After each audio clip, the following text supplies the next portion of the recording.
What's up, y'all? Welcome back to your favorite antivirus software. I'm your host, Tommy Innett. Welcome back to the frickin' podcast. Hello, everyone. How are you? Today, oh boy, today, it's looking a bit different. Nah, not looking a bit different, but for me, this is going to be different because usually I have a guest at this point. If you're unaware, if you live under a fucking rock and you haven't listened to the podcast at all, which shame on you for that. I usually have a guest with me, and today, not from lack of trying, quite the contrary, actually.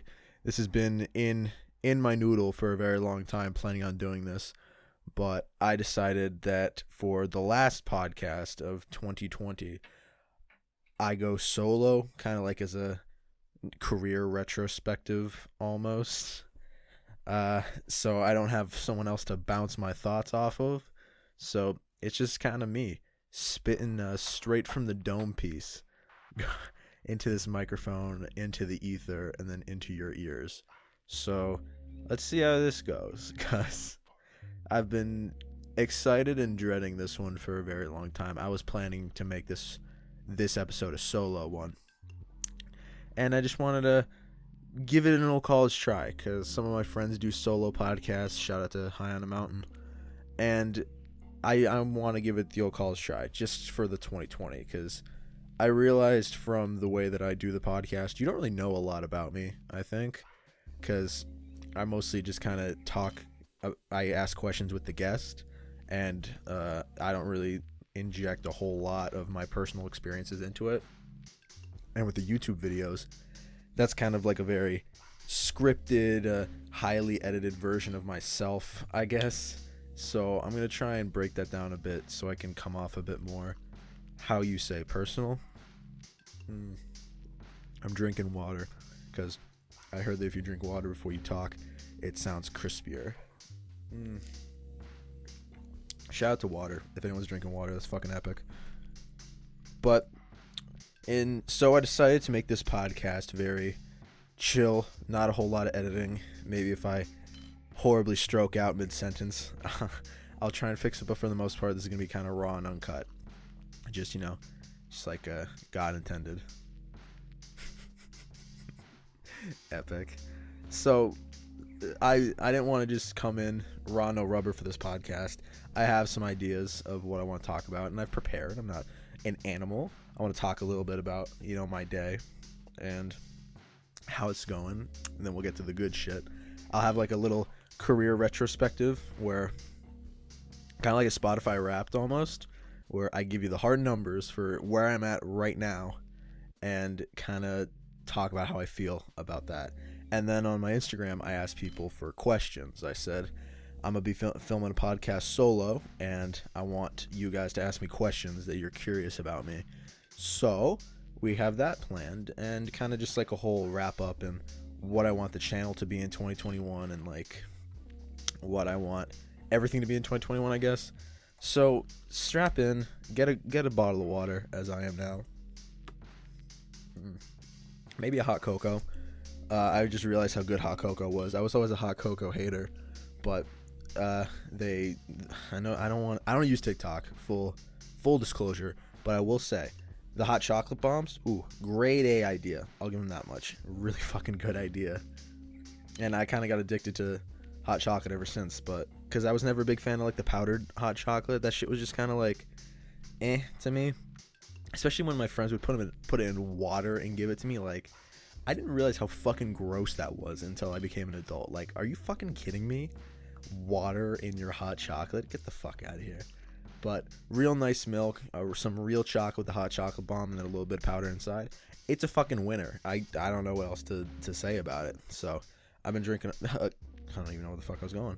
Grab one of those, sit back and enjoy this final podcast of 2020. This is coming out.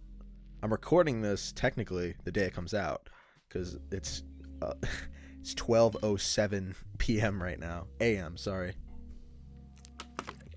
So I'm kind of just chilling. Gonna hopefully get this up in time, but I think I will. So I think we'll start by the numbers, the end of year numbers, the Spotify Wrapped, if you will, for the year 2020. Now, 2020, I think, if you guys did not already know, was a huge fucking year for me. I think I'm probably one of the only people that had a, truly good 2020, from channel growth and all that stuff. Mental health, not really. I mean, I've never had bad mental health, but it did not help. I will say that much. But I honestly think that my year was, in hindsight of how I'm going to look back in my life when I'm in my, I don't know, like my 70s or some shit, and I'm just kind of like hobbling around because I fucked up my knees. I'll just be like, oh, 2020. That was the start of it. And I hope that's how a lot of you feel, because I know a lot of people wanted to take this year off, which I kind of did for a little bit, but we'll talk about that later when people ask us about the questions. But for me, numbers wise, this was a crazy year and quite interesting. So I'm going to run off. I want to do kind of set myself up for the future here, where, Billie Eilish, how she did her fucking it's like the interview 1 year later, where she did an interview, then a year later she did another one, then a year later she did another one, then a year later she did another one, and so on and so forth until she's fucking dead.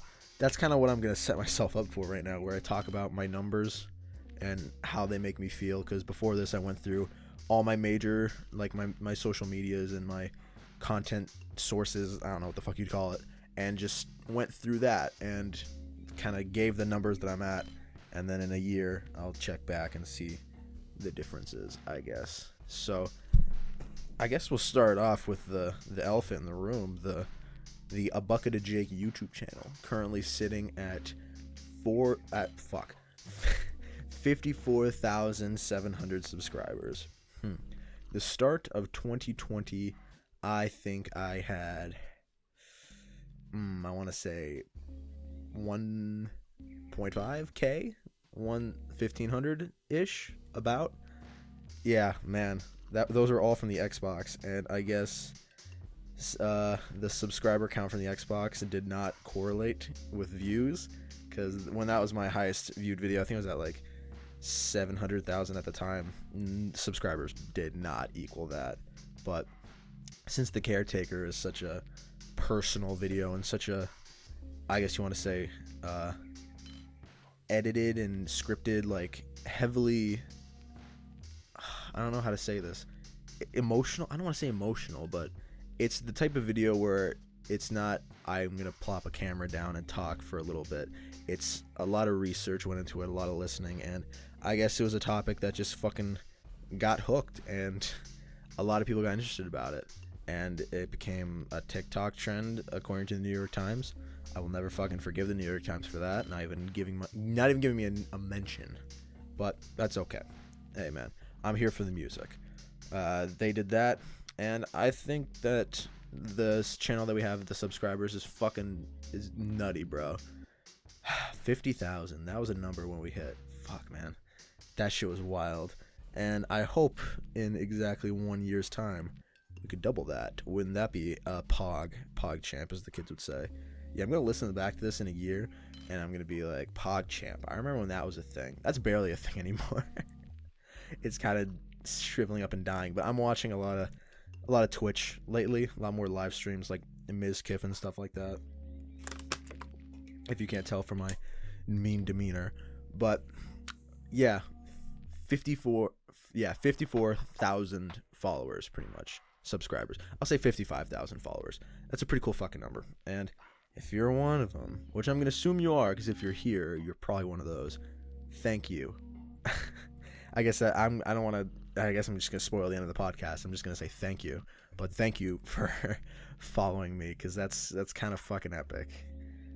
Seeing that number kind of, how do I want to put this? It legitimizes what I'm trying to do, because I've been on YouTube in some way, shape, or form for the better part of, I don't want to know, like fucking 9 years, maybe 9 years. Yeah, I'd say about 9 years, in some form or the other, whether that be a shit gaming channel or a air quotes sketch comedy channel, or whether that be a fucking, man, what the fuck was the channel, like a WWE 2K 16 simulation channel. It was dude, I went through so many changes because my mindset at the time was, if you do as much as you can, because like for one of those is bound to get some kind of traction. And I guess I still kind of go by that way of thinking quite a lot, actually. Just make a lot. That's why I do so fucking much, and eventually one of them is gonna pick up. And then, since for what I'm doing, it's so similar to everything else that I'm doing, you will get, I don't want to say trickle off success, but yeah, fuck it, trickle off success, I guess, just from the nature of people being curious of work that you're doing that other people want to know about. You feel me? But yeah, channel 555 55700, I guess. But yeah, thank you for that. I appreciate it. Next, another elephant in the room. The A Bucket of Jake highest viewed video, sitting at I've messed up every single number so far. 1.8 million views, with that being The Caretaker, Everywhere at the End of Time, the darkest album I've ever heard. I am glad this was the video that blew me up. This was a video that I worked very hard on, listening to it twice, doing research projects, I guess, because at the time, I was just about to get done with my freshman year of college, and we had gone into lockdown, and I had like a month left of school, and I don't know about you guys, but when school went virtual, I fucking hated it. Only because the classes that I had, because I'm for communications and stuff like that, it's that type of learning experience does not mix well with an online type of thing. Like if you're going for like broadcasting or something, or if you're like a logo design class, it's hard to do that like in the comfort of your own home over a webcam. I feel like it's a lot easier if you're in a classroom environment, but I mean, I'm pretty sure you've heard this being said every single time anyone's ever talked about online school, but I'll say it one more time because I don't learn well online, but I've kind of coped with that because I get distracted very easily. When I have to do like essays and stuff, I need to go to a fucking library or some shit, sneak into a library and do it there because I have way too much in my room right now. I have way too much stimuli. I could think of like 15 different things to do right fucking now, but I'm doing this right now. But my point of the story was, I did not. It was the start of school, and I was having trouble with online classes, and I was feeling kind of dumb. I was like, well, fucking, you're supposed to be smart. You're in college. You need to. The essays that I've been pumping out, they're shit. Like, they're verbal diarrhea, and you know this. It was just kind of me doing what I can to get by, and I'm like, man, I feel fucking dumb. Like, I don't feel smart doing this. Just like word vomit of stuff that I don't care about at all. Like, who the fuck cares about like 18th century Rome? I don't even know if that was the time period, but like, who cares about it? I didn't care. I was doing this for the, as the kids say, the most expensive receipt you're ever gonna get. So I thought, okay, I like music, and if I want to make a more educational or long form type video, I think I might as well do like a informed essay YouTube video, because I think I did one of those before with Moses Sumney, and this was before he dropped Gray, so I probably have more to say on him, but I did that. It was okay. I haven't watched it in a while. The audio was probably dog shit, and the background was kind of shit because I didn't really know how to edit. But that's when I kind of thought, okay, well, this album Everywhere at the End of Time keeps showing up in my recommended, so fuck it, let's make a fucking almost half-hour video about it. And that's what I did. Made the video, and the rest is history. You're here. It's weird how I had a feeling about that video, and I know that's kind of cliche to say, but I really did. I thought like the subject matter and the way that I've weaved the information around this music, I felt it was there was something to it. Like, this, I could be onto something here, and I was. So I guess I'm gonna. Nah, I won't go into advice, but just remember, just if you have an idea, do it. Fuck it. Worst case scenario, mostly in YouTube. Worst case scenario, no one sees it. Okay, fuck it. Just make another one. Best case scenario, you tap some sort of niche that you did not know the world had. But yeah, everywhere at the end of time, highest viewed video, 1.8 million. Probably gonna be fucking overshadowed by the Playboy Cardi merch speedrun. Oh, I'm so mad that has so many views. I think I'm the only person to ever get mad that a video is over 500,000 views. Oh my god, it just does not represent my channel at all. But whatever. That remains to be seen. Hopefully, let's see what we do with that. Next, the podcast you're watching right now, the Big Fish Podcast, the YouTube channel, currently at 140 subscribers, with its most viewed video being 273 views, being the Pad Shennington, and that's on the YouTube channel. And then if I get my little cellular mobile device, which I recently got a new phone, so I'm just trying to fuck around and see what I got.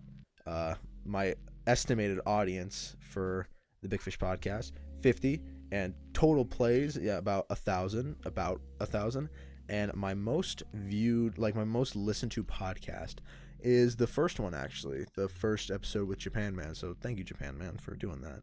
And I kind of wanted to condense all that down into the podcast, because again, like I said in the beginning, I kind of structure things. The way I go about thinking things is, the more you do, the more people think, I guess, the more people think that one of it is gonna work out. That's how I think about it anyway. If you do a bunch of things, one of them is bound to work out. And this was just kind of not just that, but it was the fact of, I've always wanted to make a podcast in some capacity, because I've been listening to podcasts for, cliche, but I've been listening to podcasts for a very long time. Like, I don't know if anyone knows who Super Mega is, but the Super Mega Cast was like my first podcast I ever really got into. And then I watched the Misfits podcast. The Official Podcast is one of my favorite podcasts of all time. I really love the Official Podcast. And I wanted to give it the old college try. So I thought, like, this, just me doing this, I feel like this would get a bit old, like a bit of a therapy session, which it kind of is already, where I just kind of talk about my problems. But so I thought, well, what's something interesting that I don't see a lot of people do? And I guess interviews is kind of something that everyone does, but I want to put a spin where it's like Joe Rogan style. Like, I don't care how big these people are. I don't care if they're fucking the 100,000 subscriber YouTube channel or like a million monthly listeners on Spotify. They could have like fucking like 6 monthly listeners. If they have a cool story and I like the content that they make, they'll appear on the podcast, because it's just a cool way not only to make content, some additional content for people who enjoy the stuff that I make. It's also a way for me to, this is gonna sound so fucking lame, it's a way for me to make friends. Like, I made friends with these people, like Luke On Demand, Jackson Burns. They're fucking, I love those two boys. Those are the fucking boys, man. Group chat with them all the fucking time. They're sick. I love talking to them. We have big plans, us three, coming in the future, so I don't know if we've officially announced it, but keep your head on a swivel for that. But a lot of these people have become my friends. Japan Man is sick. She's always a pleasure to have on the podcast, always congratulating me when I hit milestones. Nate the Mate is fucking sick. I gotta talk to Nate more. Nate, if you're watching this, I'm getting you on. The only reason I'm waiting so long is because I don't want to have people like 2 episodes away from each other. Yeah, you're fucking sick. Callum Sheehan, Sam Starr, I kind of already knew. Sam's pretty cool, but Callum Sheehan, you're pretty fucking epic. Fucking Baz Reviews, the boy fucking Baz, man. Yeah, he's a homie. He just made a music video for my song Get Well Soon. It's on my YouTube channel. It's so fucking sweet. I really appreciate it. Mac McCall, I've always been pretty close with him, but I feel there's a element of hearing someone's voice and having a conversation where you get a little closer. I don't know if that's a little cliche, but I think that's very true. And one that I'm surprised, like Pad Shennington, like I said, the most listened video on YouTube, he, like, this is gonna be turned into a dick sucking session, but like fuck, he was a YouTuber that I really liked. Like I really liked him. I watched a lot of his videos. When I found him, I binged all of his content and I watched it for 4 months. I think I found him like beginning, like I've heard rumblings of him like early 2019, but I only really got into him like early 2020, and I binged pretty much all of his videos and I loved his content. Every time he uploaded, I was like, fuck, this is a dude, like I love Pad Changton's fucking epic. And then I DM'd him on Twitter and I was like, hey, would you like to come on my podcast? Just a total like shot in the dark, just like, yeah, fuck, he's never gonna say yeah. And he said yeah. And that was the beginning of, I'd go as bold to say, a friendship, because we talk a lot. Like we talk a lot. As of this coming up, tomorrow's video will have Pad Chennington in it, and I'm gonna feature in one of his videos about the caretaker. It's so weird how like you can go from idolizing someone, not idolizing, that's kind of stalkerish, but enjoying someone, like having this, as Ludwig would say, not polyamorous, what the fuck is it called? A one-sided friendship kind of thing. Like he did not know I existed and I watched his videos, and then he's like, oh yeah, let's just be friends now. And now I'd go as bold to say that we're kind of friends now. And I think that's one of the craziest, guests from the podcast I had. I mean, I did have other bigger people like Volksgeist and Vinyl Rewind on, but they're kind of bigger people. They're kind of here for the content mostly. I try to be friendly. I kind of talk with Volksgeist every once in a while, mostly about Caretaker. But yeah, I think I'm very glad that this podcast exists, because it's given me other ways to express myself, other ways to make content, some additional things to put on my resume, and I think it's just overall pretty cool. So that concludes the Big Fish podcast section. Speaking of fish, I need to take a little lump of water. Darren, this is hard. I don't know how you do it. I'll give you that much. So, Jake Joseph, my music. Let's check him out. The YouTube channel currently sits at 169, baby, with the most viewed video being 362 views on the St. Percy remix for Brockhampton's song St. Percy. I think it's pretty.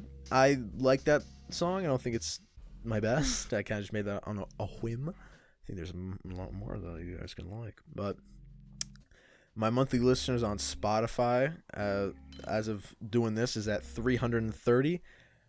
Considering I went from, I think it was 25 before, I announced the bird song and like the ooze and all that shit. I think that's fantastic growth. That's over like 300% or some shit. I don't know. I'm no mathematician. And speaking of birdsong, my highest streamed song is 3,700 for, you guessed it, birdsong. It's kind of wild. Like people think that birdsong was a song like outside of me, but I made that. I really think it sounds fucking awesome. And I'm working on a video about megalophobia, if anyone knows what that is. The fear of like super large things, and I think this song actually captures megalophobia very well. The feeling of like standing underneath this big monolithic thing and just having it look down at you like, fuck are you doing here? It kind of gives me that vibe, but I really liked it, and I think it went perfectly with the style for Caretaker, and I made it for the song. I made it for the video, and it sounds fucking epic. I was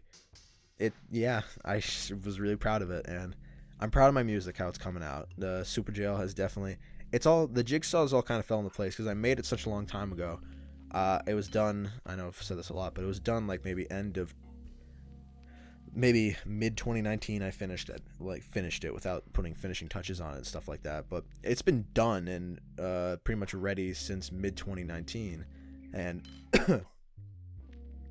I've been planning to release it March 6th, 2021 for the longest time. This has been the date for Super Jail, that's the day, and it just kind of worked out that the YouTube channel blew up while I was working on the content, so now I actually have a chance for people to listen to it. So hopefully you enjoy it. And thank you for all the friends I made through the music. This is just going to be a thank you session, by the way, so, strap in. But I really do appreciate everyone who listens to my music. That's probably... I don't know if I like it more than... Like is a strong word. I don't know if I appreciate it more than YouTube. I think I do, because the music is very, how you say, avant-garde and personal to me. Like, I've been making music... not super long in the grand scheme of things, maybe like 2 years ish, and I think from where I started to where I've come is kind of cool. Again, not to suck my own dick, but it's all me for the most part. The earlier days were like I'd have features and stuff like that, but production wise and art, it was all me. And especially with Super Jail, it's all me, like no guest features. I have some people like help out, like shout out Mac McCall for doing the guitars, some extra guitars on the Ooze and Abstract Lion. I don't know if anyone knows who that is. Abstract Lion, because I sampled one of his tracks on the album.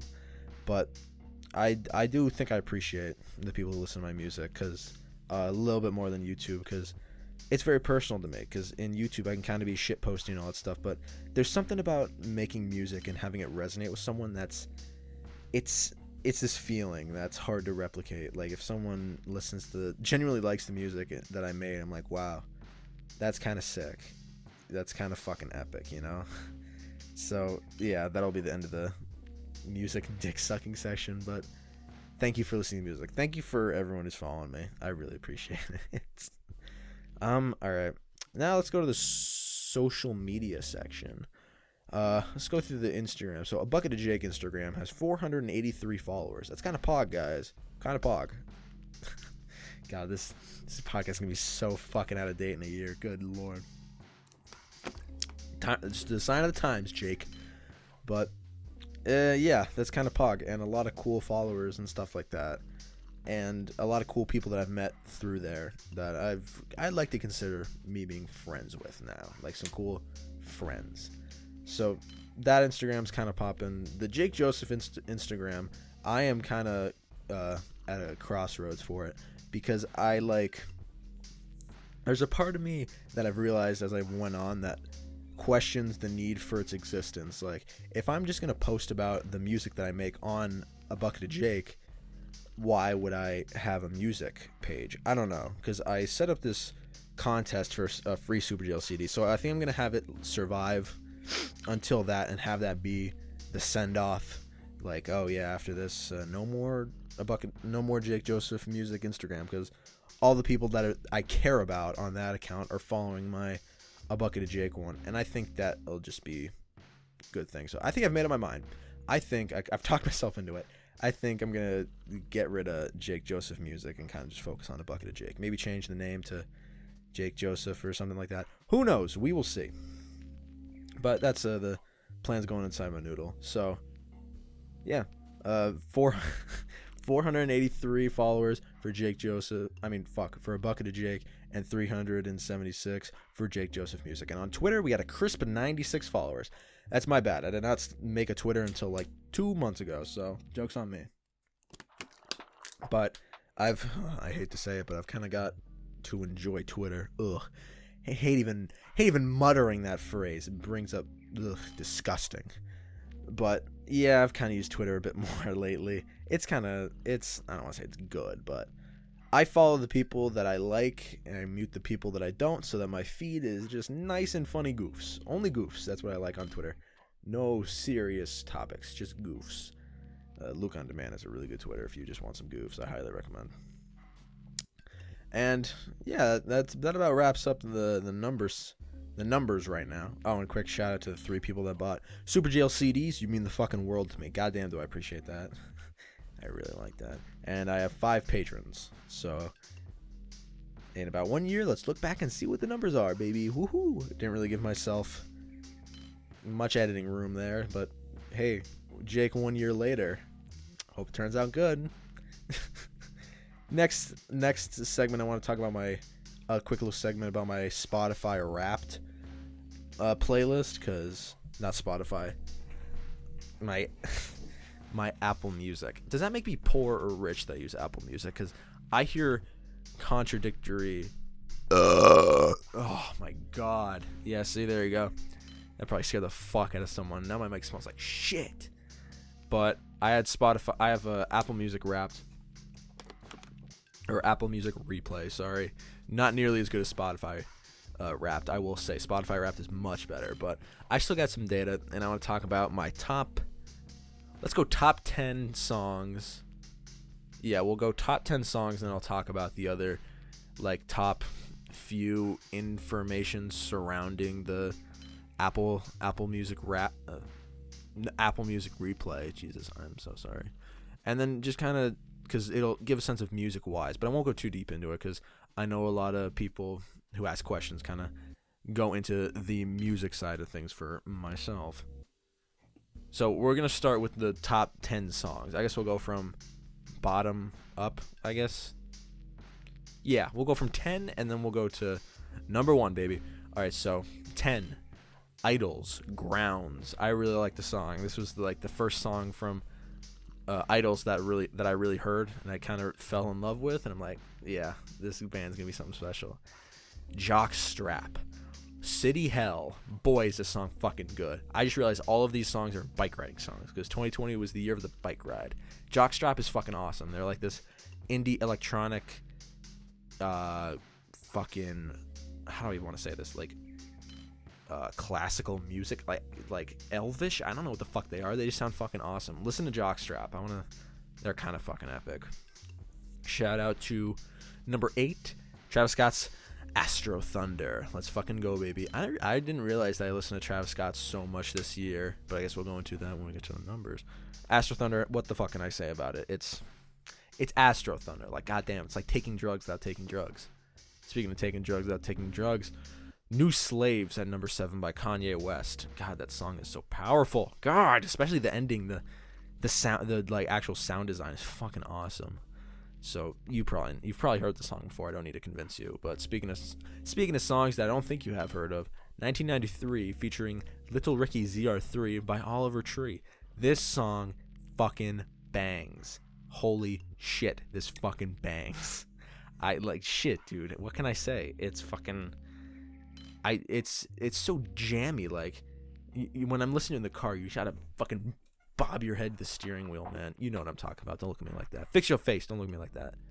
Number 5, halfway through the list, Courtship Dating by Crystal Castles. Crystal Castles I found in like February of this year, because I think legit, I was on, I think it's an Instagram page called the Yellow Flannel or something like that, and I saw the Crystal Castles. No, this was before that. I was just going through like Instagram, scrolling through, and I saw the album cover. I'm like, oh, this album cover kind of fucking slaps. And then I listened to music. I'm like, wow, this music kind of fucking slaps. And then a week later, the Yellow Flannel posted a picture of them wearing yellow flannel. Cover's really sick. Music's really sick. I think I own like one of the last vinyl records of that. So, good on me. Good on me. Number 4. You knew you were not going to make it through this list without seeing this name. Malibu Ken, Aesop Rock, and Tobacco. Corn Maze. If you want to hear my thoughts on the track, watch the latest, not latest, but watch the Malibu Ken video. I go into much greater detail about that. Number 3, Digital Blackface by JPEG Mafia off of Black Ben Carson. I think I found this earlier in the year too. I think the production really did it for me, because JPEG Mafia, I was looking for very like a harsh, intense, like rap kind of industrial looking thing, type of music, and this was definitely it. The instrumental, the Digital Blackfaces, God, it's good. Number 2, Kanye West appears again, but ooh, what will this song be? Black Skinhead by Kanye West. I keep burping, bro. Black Skinhead. What can I say? It's Black Skinhead, dude. Just fucking it gets your cock throbbing, man. Like, I am not gonna sugarcoat it. That's just how it is. That's how it fucking is. It's a really good song, and I guess everyone thinks it's a really good song, but I think it's a really good song. And number 1, I am convinced no one has ever heard this song before. It's by a gentleman by the name of Everything Is Recorded, and it is the song by the name of Wet Looking Road. All I will say is it is my most listened to song of 2020, and that's it. Listen to it yourself. You will not be disappointed. Let's just shoot through my top 5 artists of the year. Number 5, Travis Scott. Number 4, Everything Everything. 3, JPEG Mafia. 2, Death Grips. Number 1, Kanye West. And then to wrap up the music, I guess we're gonna listen to the top 10 albums that I've listened to according to Spotify Wrapped. We have number 10. I did not think this was gonna make the list. Limbo by Amine. A really good record, some really good production, some fantastic songs. Fetus by him in Injury Reserve is a fucking fantastic song. I really like it a lot, so I'm surprised this made on the list. Number 9, Bottomless Pit by Death Grips. This was, you could tell this was my gym phase when I was going to the gym or bike riding or running and all that stuff, because I needed the fucking intensity, bruh. Watch my Death Grips video if you're curious about my thoughts on this record further. Everything Reanimator. What more can I say? What more can I say? Watch the video if you want to know more of my thoughts about it. I think the whole record was okay, but some songs were fucking the best they've ever recorded, easily. Number 7, No Pressure by Logic. I really was a really big fan of this boom bap return to basics type form that Logic went for. I think it really worked in his favor, especially with the whole retirement thing, and everyone's thinking he's kind of like a smelly Eminem grandpa ripoff type beat. And he just came back. Not to mention, album cover is fucking fantastic. It's just everything about this record is like, oh boy, this is a return. And I have it on vinyl, so joke's on me. Let's see. Okay, so out of the 4 that I just mentioned, I have 3 on vinyl, and we come to one where I do not have on vinyl. Number 6, Pray for Paris by West Side Gun. I don't want to speak too much on this because all I will say, video coming soon. Video coming very soon, as a matter of fact. Let's look at my calendar and let's see when it's coming out. Video coming. Holy shit, I can't read. January 16th. So check that out. I try to post once every 2 weeks. So like once, skip a week, upload. You know what I mean. But Pray for Paris video coming soon. Number 5, Smack Dab in the Middle, Malibu Ken. Let's fucking go, baby. I think you guys kind of expected this to be here. I mean, if you want to know my thoughts on it. I gotta stop saying that. Because I make videos about albums that I really like. So listen to it. Malibu Ken. Number 4, Astro World by Travis Scott. Yep. I don't know why I kind of thought Astro World was mid when it first came out, but then I listened to the album again, and I was like, fuck, I really like this. And my brother for last Christmas got it for me on vinyl, so thank you. Thank you, Nick, if you're listening to this upstairs. I didn't realize how fucking epic it was. So, yeah, pretty fucking cool. And I think the only albums I do not have on vinyl are Pray for Paris and Limbo, which I'll explain in the vinyl video. But number 3, Gray by Moses Sumney. Goddamn, it's a beautiful record. I don't want to spoil it.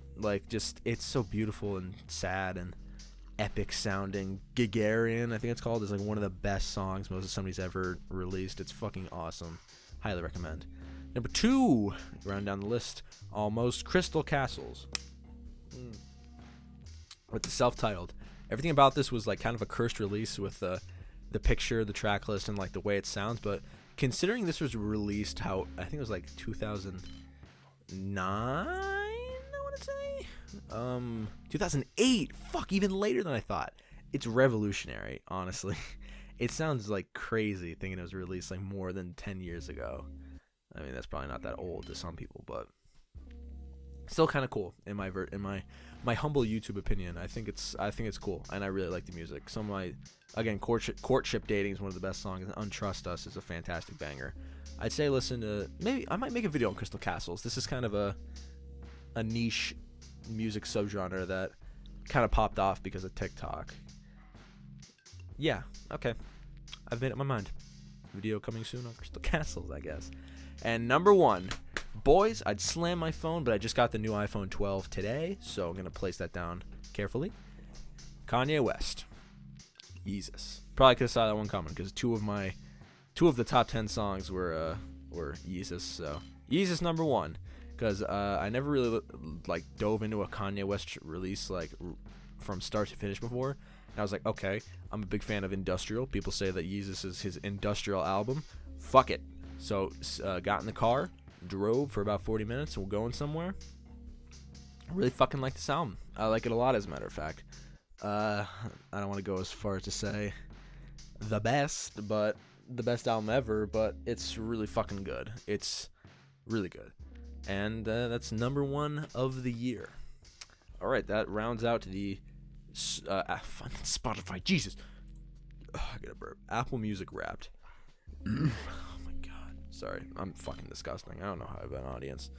But speaking of fucking disgusting with an audience, I asked my Instagram. If you want to follow me on Instagram, I usually interact with people a lot and ask questions. Like every time I have a guest on the Big Fish podcast, I usually always get questions from my Instagram on the story, so that I'll ask the guest that. And one of the things that I asked, I said specifically something to the extent of, I'm going to record the final episode of 2020 for the Big Fish podcast. Give me questions you want to know.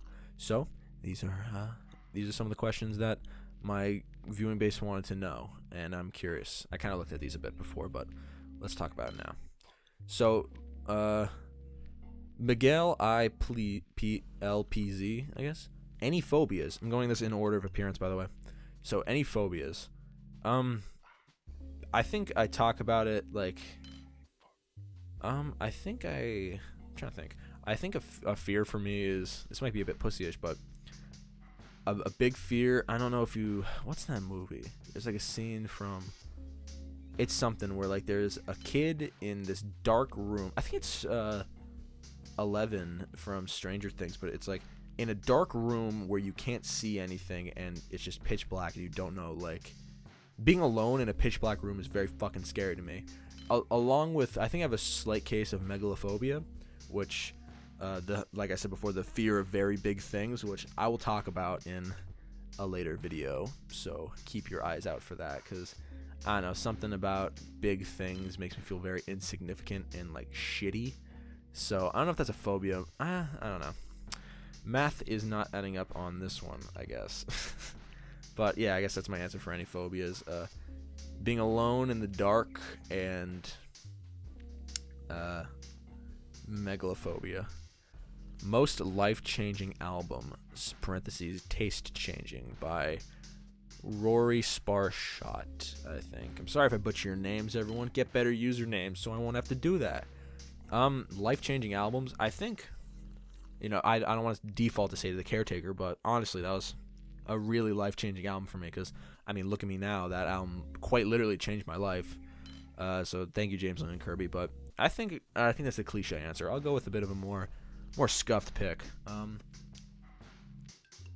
don't know if anyone knows who Robert DeLong is, but Robert DeLong kind of got me into this alternative music kind of way of thinking.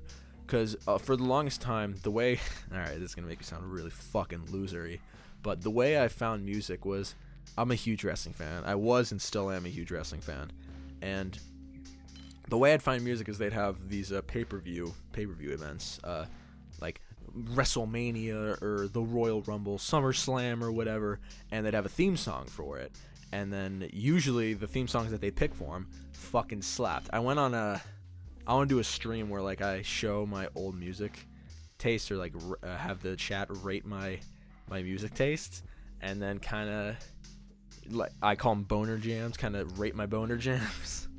And that's how I'd find music for a very long time.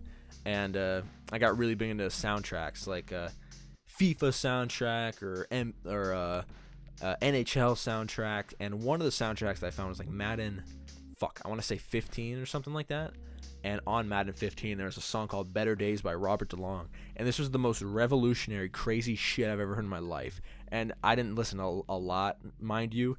It's just kind of a vanilla... It's kind of vanilla looking back on it, but I thought it was fucking insane listening to it. And then I found his album, Robert DeLong's album, to answer the question. Robert DeLong in the Cards is still... I don't want to default to say it's my favorite album, because looking back, it is kind of like... one of those albums like, oh, I see why I liked it. I was kind of younger at the time, but it was the first album that I could think of that had legitimately zero skips. I could listen to every single song off the record, and it was fantastic. And Robert DeLong was my favorite artist at the time because of that. And he still kind of remains one of my favorite artists, because I still keep up with him. He's been making some cool stuff lately, and I think just the fact of that being the first album, I think I'm still confident to say that's one of my favorite albums of all time. I could say that quite confidently. So to answer your question, Robert DeLonge in the cards. All right. Vargas Aaron Perez asks, besides English, do you speak any other languages? No. I took 3 years of French, did not remember jack shit.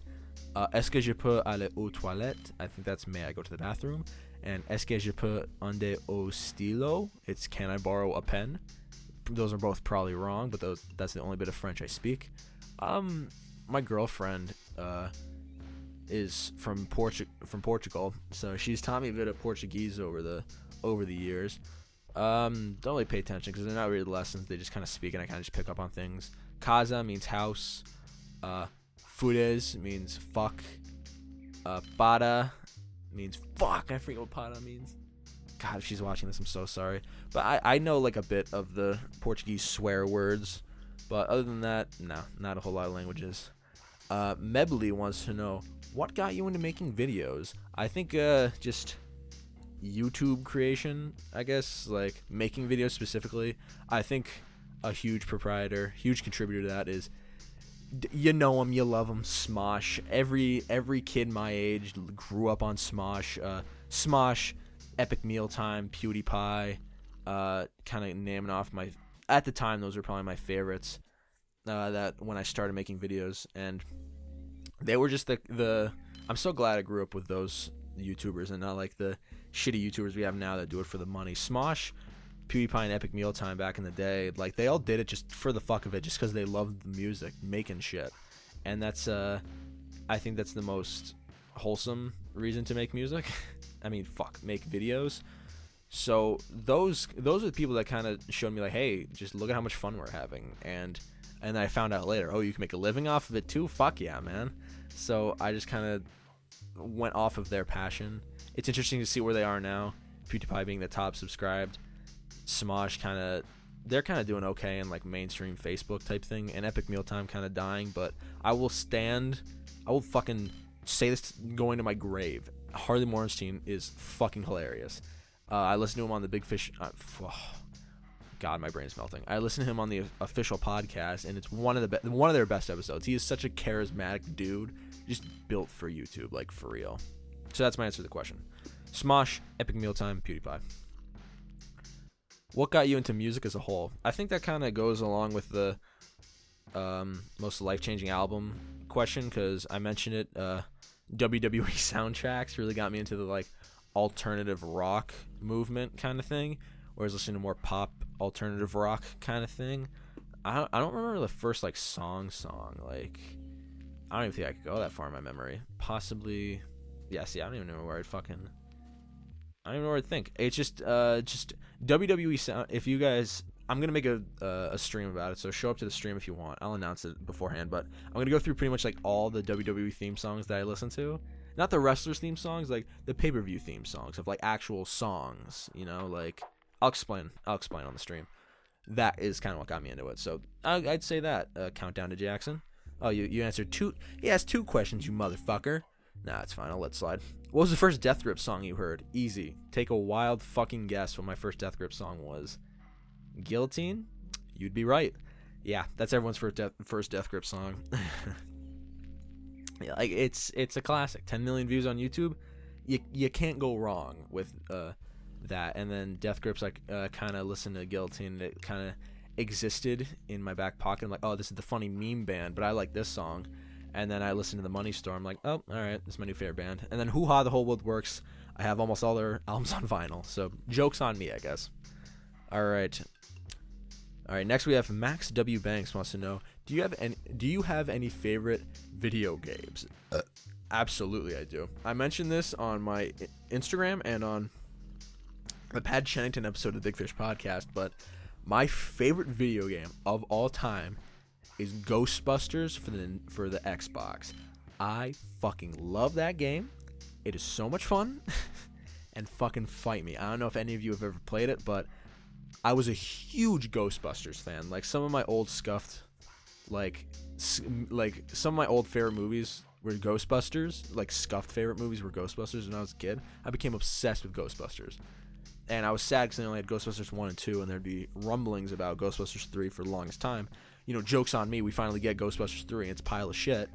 But something that held me over and I thought was fantastic was the Ghostbusters video game, because it was pretty much a canon third movie that you got to play in, and I thought that was just fucking awesome for like where I was and how I wanted to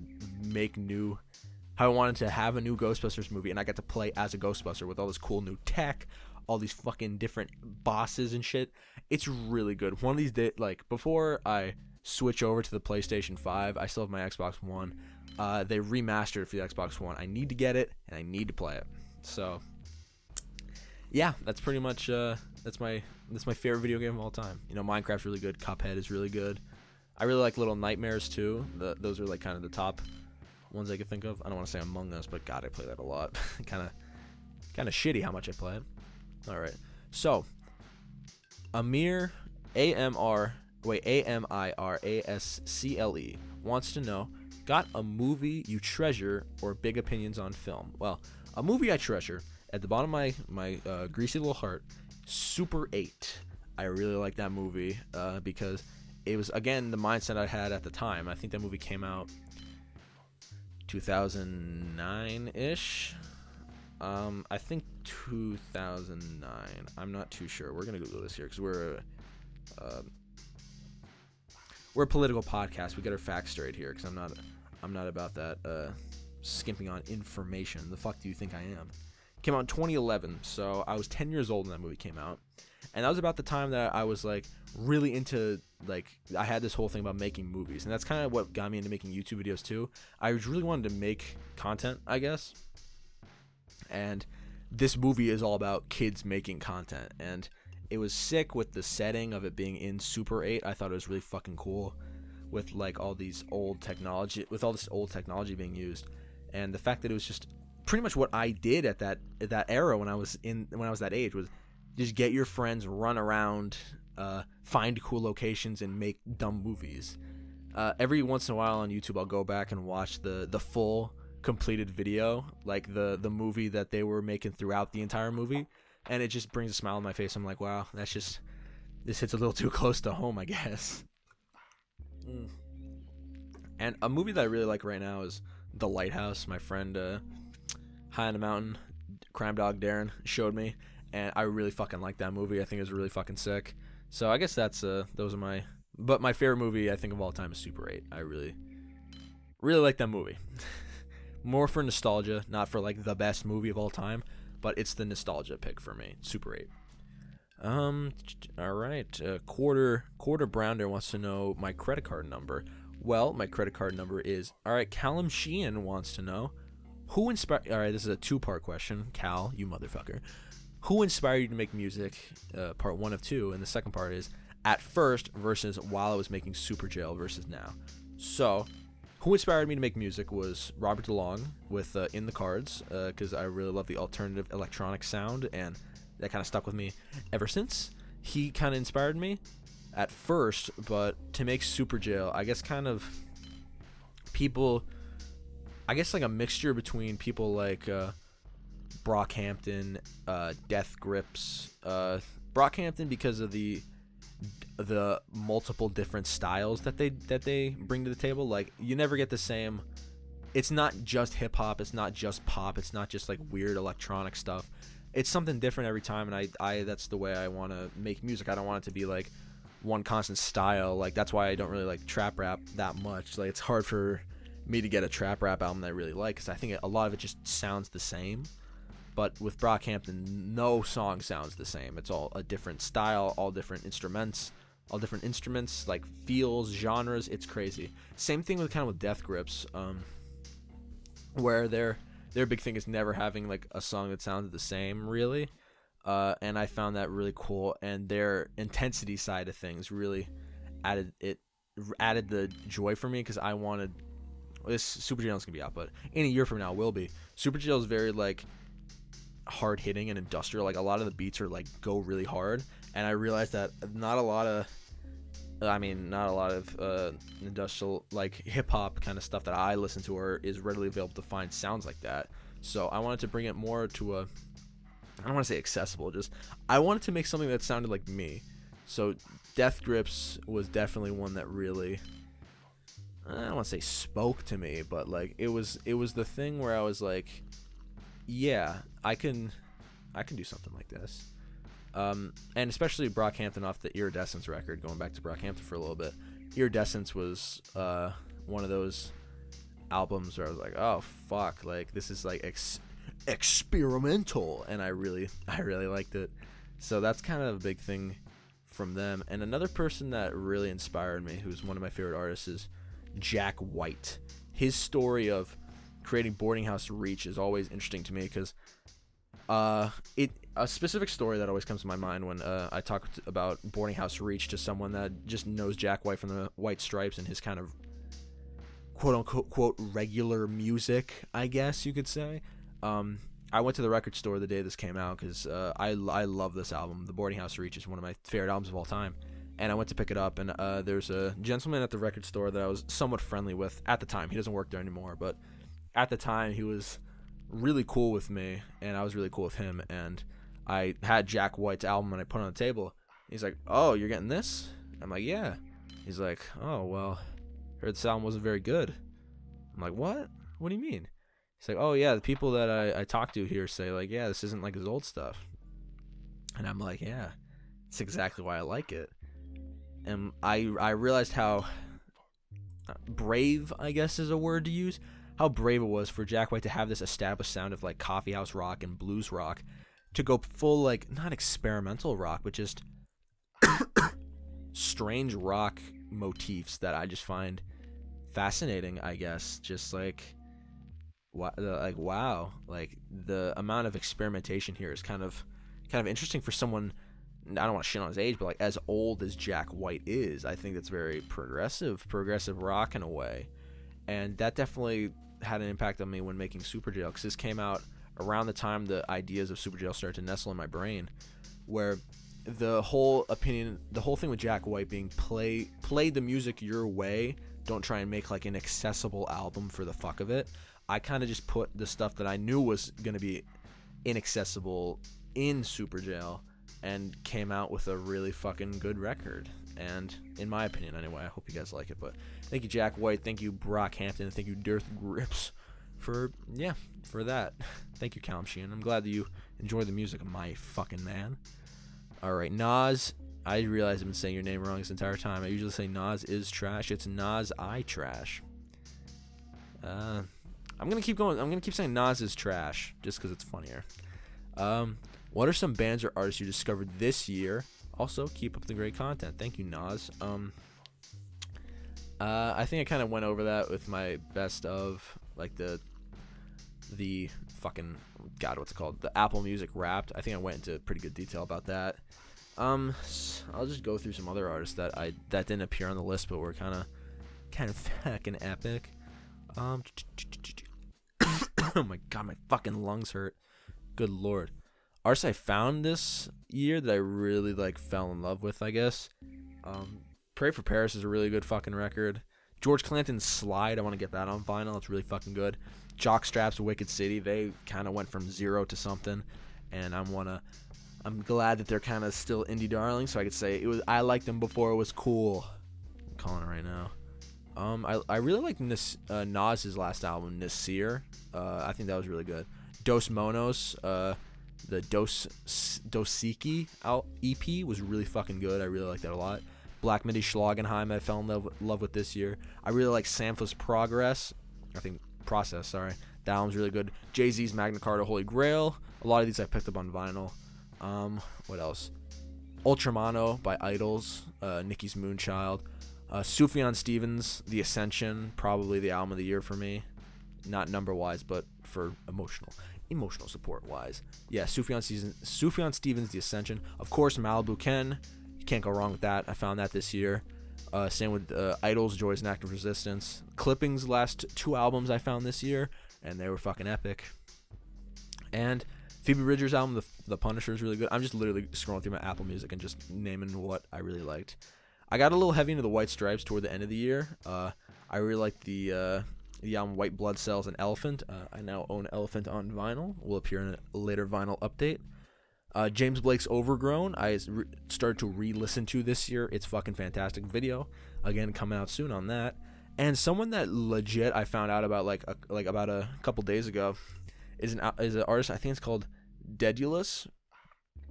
He makes this weird breakbeat, like pulsing electronic stuff. Like it's like if James Blake, like early James Blake, like first album James Blake, like you put his music on steroids. Like you took Death Grips and you're like, produce this, like Andy Morin from Death Grips, produce this. And that's pretty much Dedulous. He has an album, What Wands Wouldn't Break. Album cover's fantastic, and I really like the music personally. I want to get it on vinyl. It doesn't exist on vinyl, the cassette, before it's gone. So that's kind of the people that I found this year. So thank you, Nas is Trash. All right, Sam asked 2. I guess I'll get the controversial one out of the way. Actually, we're going to save the other one till the end because I like this question. First one, what's your favorite kind of tea? I don't like tea. I don't like tea at all. I don't. I just don't like tea. I did try chai tea once because I was like, oh, this smells fucking epic. It's like cinnamon based. I love cinnamon.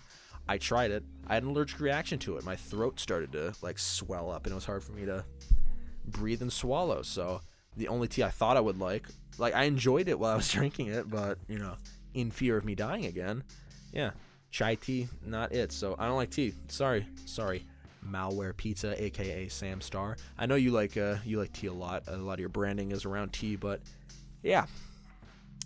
All right, so Paulo S. All right, Paul Paul O. Esser, ESRE. He wants to know the album or artist that made you dig less mainstream music or genres.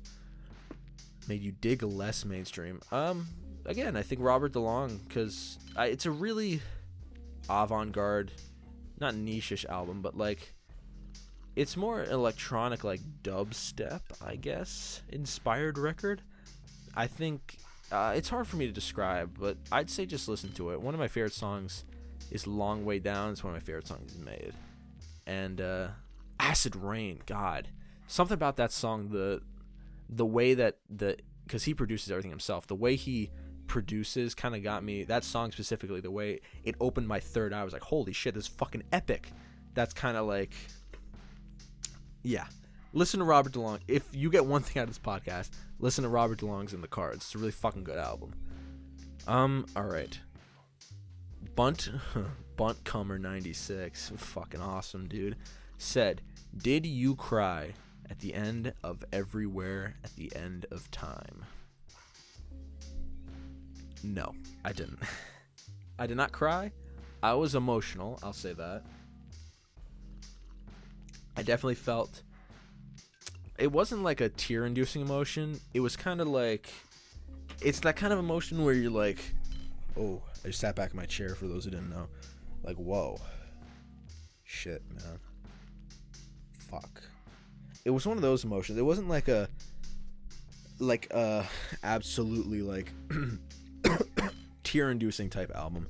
It's the kind of album where I just kind of like, fuck, like, what do I do now? Like, I just experienced that 6.5 hour shit, like, fuck kind of thing.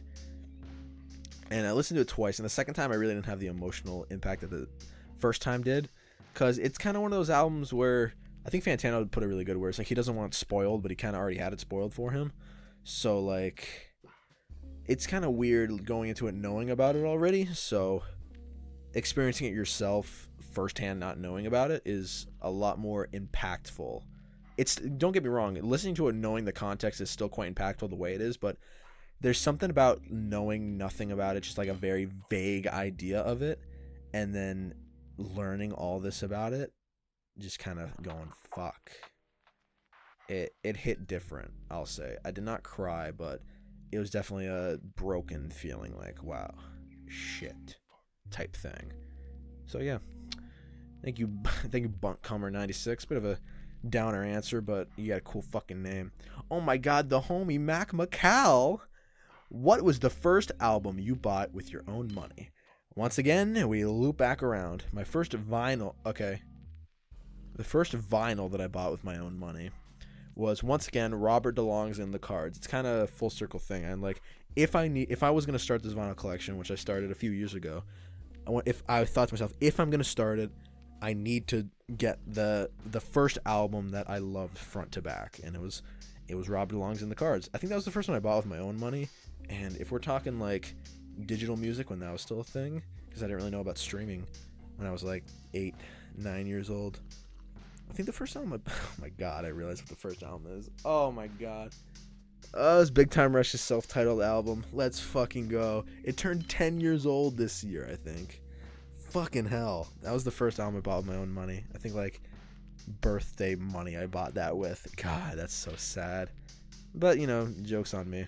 Big Time Rush got a little extra money in their pocket, so fuck it. Alright, thank you, Mac McCall. That was a good one. Extravagance wants to know what... Okay, you know what? I'm going to change my mind. Saving this one to the end. We're going to go back to Sam and then go back to this one. So, Malware Pizza, Sam Star wants to know, what was your highest and lowest point in 2020, if you don't mind sharing? Well, Sam, I don't mind sharing. Because this year was goofy. Let's just be real. Let's not sugarcoat this. It was pretty fucked up. I'll say that much. Everyone experienced down like lows and highs. More, I probably didn't have it as severe as the average Joe, but highest point, that's probably pretty easy. I think when Caretaker, the video, hit 1 million views, because that was one of those things where it was like, oh, if it all just crashes down, if some fucking virus, some computer hacker just like completely wipes out YouTube, I could sit there and be like, well, if it's all over, at least I hit 1 million views. That's really fucking cool. And not to mention, it's a video that I worked very long and hard on and poured my heart and soul into it. It was definitely a high point for me when I was like, wow. I think I remember where I was. I was like, counting that, like when it was at like 990,000 views, I was like, for the days I would like keep refreshing the social blade until I saw the 1 million. And the second I hit 1 million, I was driving on the road and I just stuck my head out the window. I was like, 1 million, baby! I was so fucking happy. I pulled over because I'm not gonna text on my phone when that shit's happening. Texted my girlfriend, like, I just hit 1 million. Fuck yeah, man. Texting some of my close friends, like, I just hit 1 million. I didn't tell a lot of people about my music. I think I told like one person besides my girlfriend about it. And then like I made that post and I was like, I hit 1 million followers. 1 million views on YouTube. That was the goal, and I accomplished my goal. So good on me. Now the fun part, the lowest point of 2020. I read this question before and I thought, okay, this is gonna be a hard one to answer, because I was thinking like, what was my lowest point of 2020? But I think I came up with a pretty concise answer. So for 2019, most of the year, I was running around nonstop. I had a shit job. I had a shit job I did not like, that they were trying to fire me for whatever fucking reason. Like, just because they didn't like that I was manager before and then went back to a worker position, and the other managers did not like that, so they were trying to get me kicked. But I had a job I was not a big fan of. I was training.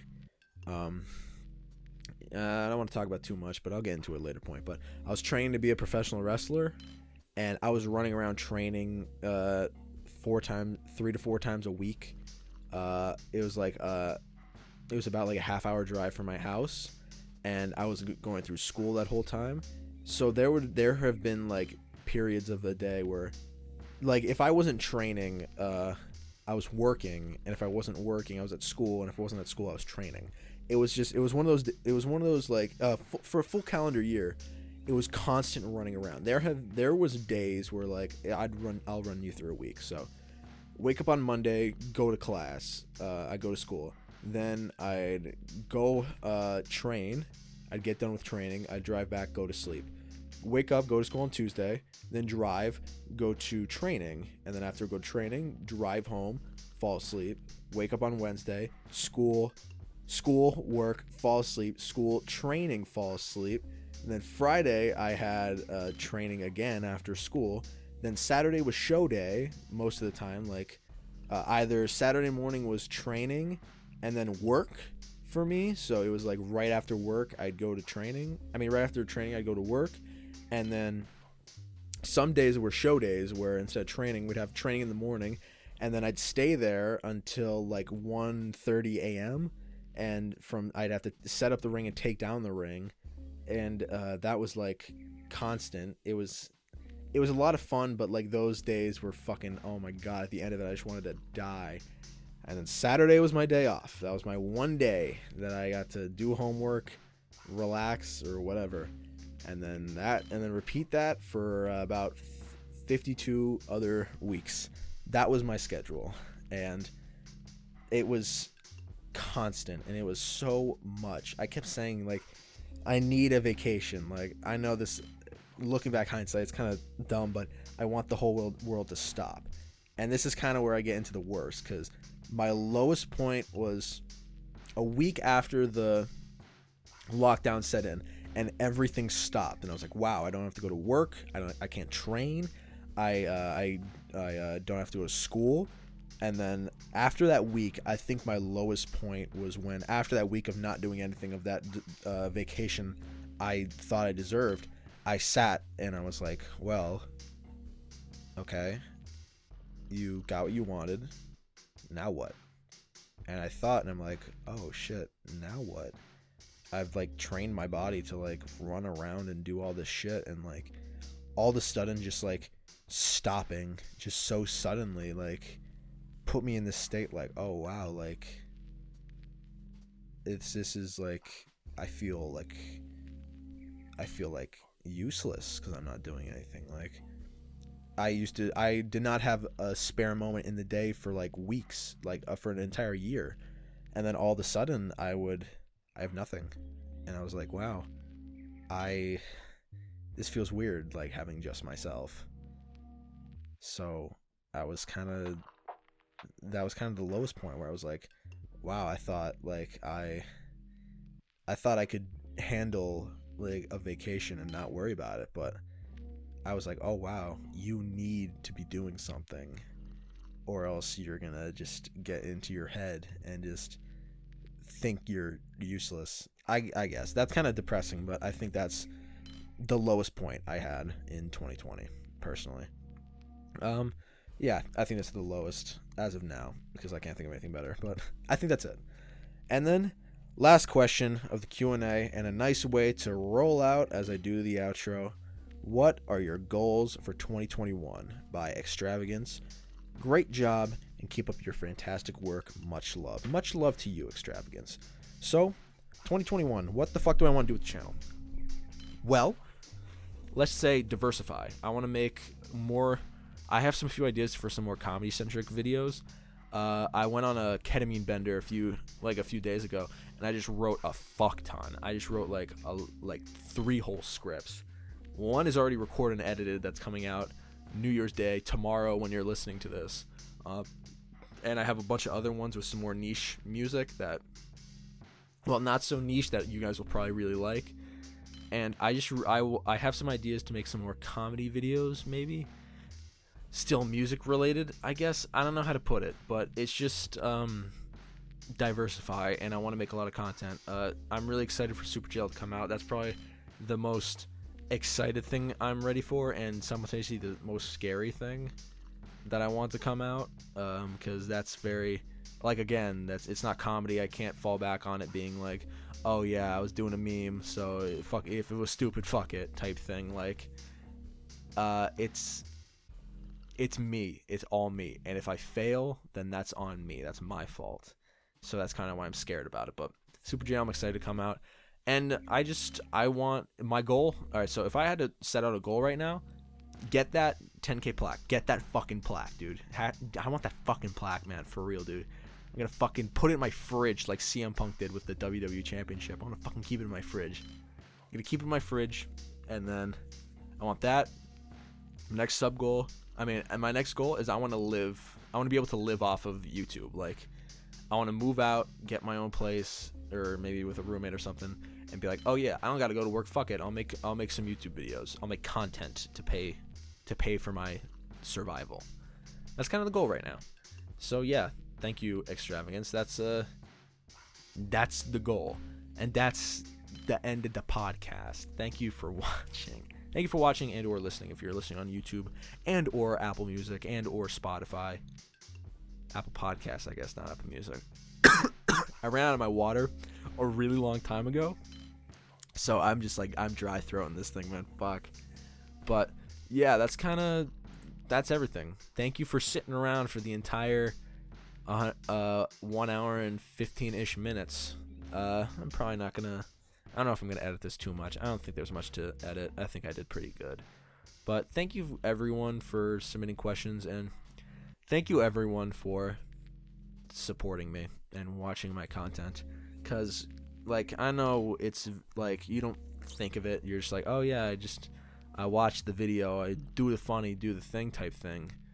But like, that really means a lot to me. For a kid that has been making YouTube videos for almost 10 years at this point, it's really cool seeing that at 19 years of age, I could be like, oh, I got 1 million views on this YouTube video, I got 50,000 subscribers, and I have this small but dedicated fan base. And I think that's the coolest shit in the fucking world to me. Like, honestly, I think, like I said in the beginning, I think I'm the only person that had like a really good 2020. In hindsight, this was a good 2020.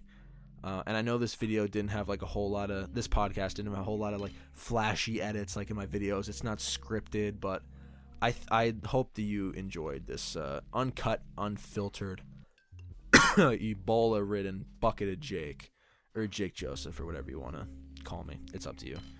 But yeah, thank you a lot. I appreciate you watching. And I think that's where we're gonna wrap it up. Darren, sorry I took your format, but it's the year in retrospective, looking back at what was. So all I have to say, I'm gonna hug my mic. It's probably sound like shit, but thank you.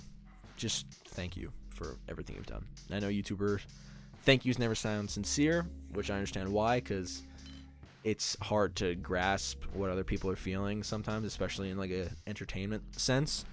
But thank you so fucking much. Thank you so fucking much. This is really a dream come true for me. This is one of my big dreams. This and music. So we're accomplishing both at the same time. So thank you. I don't know how many times I'm gonna say thank you, so I'm just gonna end it. Follow me on my social medias. Everything will be in the description if you were watching this on Spotify, major streaming services, YouTube. All the links will be in the description, but just in case, add a bucket of Jake on Instagram and add Jake Joseph Music on Twitter just to follow. Big Fish Podcast. Jake Joseph Music is out, everywhere. Get Well Soon is out everywhere now. Super Gel is out March 6th. Pick up a physical copy if you so wish at bandcamp.com or the jakejosephmusic.com, the jakejosephmusic.com website, where you can get a link to Bandcamp. But it's cool if I say I have a website, so leave me alone. But yeah, that's about it. So thank you for, honestly, in hindsight, a really banging year, like number-wise, and not so much health-wise, but thank you. I could not have done it without you. So thank you. So as long as your water bottles remain full and your hopes remain high for 2021, then you're good to go. So thank you for watching. I appreciate it a lot. And here's to 2021. Have a pleasant day. Clink.